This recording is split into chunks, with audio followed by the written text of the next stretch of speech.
జై శ్రీమన్నారాయణ. గోదమ్మ కృప చేసిన ధనుర్మాస వ్రత మహోత్సవంలో 20వ పాశురం యొక్క సారాంశాన్ని తెలుసుకుందాం. ఈ పాశురంలో గోదాదేవి తన గోష్ఠీ బృందంతోని స్వామిని అమ్మని ఇరువురిని కలిపి ప్రార్థన చేస్తూ ఉంది.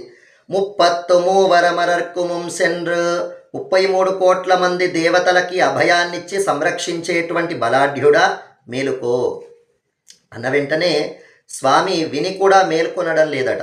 ఇక అమ్మని ప్రార్థన చేస్తూ ఉంది.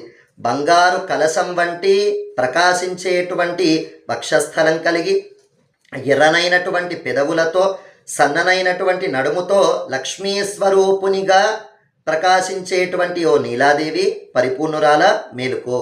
మేలుకొని మాకొక మంచి అద్దాన్ని మంచి విసనకర్రని ఇచ్చి నీ ప్రియుడైనటువంటి శ్రీకృష్ణ పరమాత్మతో మేమంతా కలిసి స్నానమాడేటట్టుగా అనుగ్రహించు అని ప్రార్థన చేస్తూ ఉన్నారు.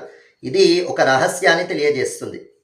మరి కేవలం లక్ష్మీదేవిని పట్టుకుంటే రావణాసురుడికి పట్టిన గతి పడుతుంది.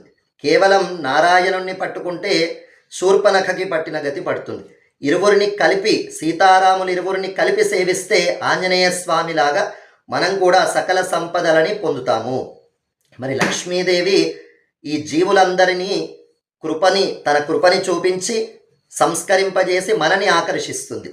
అలానే పరమాత్మకి తన సౌందర్యాన్ని కళ్యాణ గుణాలని చూపించి పరమాత్మని కూడా ఆకర్షిస్తుంది. జీవుడికి దేవుడికి మధ్యలో ఒక ప్రేమ వారధిలాగా జ్ఞాన సారథిలాగా ఉండి నమామి అనే మన చేత స్వామిని నమామి అనేటట్టు చేస్తుంది. క్షమామి అనేటువంటి స్వామి చేత క్షమామి అనేటట్టుగా చేస్తుంది. కనుక ఆ లక్ష్మీనారాయణ ఇరువురిని కలిపి మనం సేవిద్దాము, సకల సంపదలని పొందుదాము.